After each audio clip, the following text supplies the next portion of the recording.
بیا نبی صلی الله علیه وسلم فرمایل وبینهما امور مشتبهات، د دې حلال او د حرام په منځ کې بعضی کارونه دي مشتبهات چې ګډ دي. ګډ معنا څه؟ چې د سړي دا شک راځي چې یاره دا به حلال وي که حرام به وي.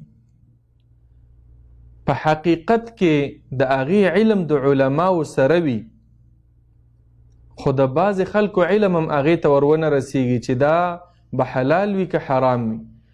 لا يعلمهن كثير من الناس، نبی علیہ السلام فرمایل چې دغه مشتبهات او دغه ګډ وډ شیزونه چې دي په دې باندې ډېر خلک نه پوهېږي.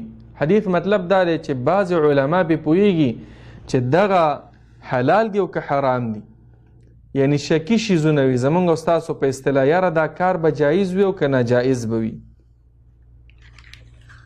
مشتبهات وي، نو داسې مشتبهات چې د سړي پکې شک وي چې یاره دا وکم که ونه کم، په دې باره کې به مسلمان کومه لاره غوره کوي.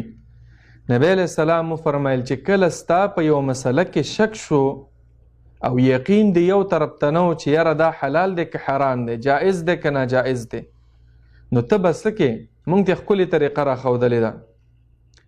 وایي فمن اتقى الشبهات، تقواداره سړی هغه دی، مسلمان سړی هغه څوک چې هغه ځان د دغه شبهاتو د دغه شکی شیزونو نه بچ وساتي، نو د څه چلو کو؟ فقد استبرأ لدینه وعرضه، د پاک کو پاک، خپل دین هم پاک او خپل عزت هم پاک. د دې مطلب دا دی چې د په دین هم څوک به اعتراض کولی نشي او د په عزت هم باندې. د دغې شکی شیزونو نه په اجتناب او ځان بچ کولو باندې د دې سړي دین کې ترقي راځي او عزت هم د تهمتونو نه محفوظ پاتې کیږي. په روایت د عبدالله ابن عمر رضی الله عنه کې راغلی دی د فقد استبرأ معنا دا ده دین هم پاک وساتو.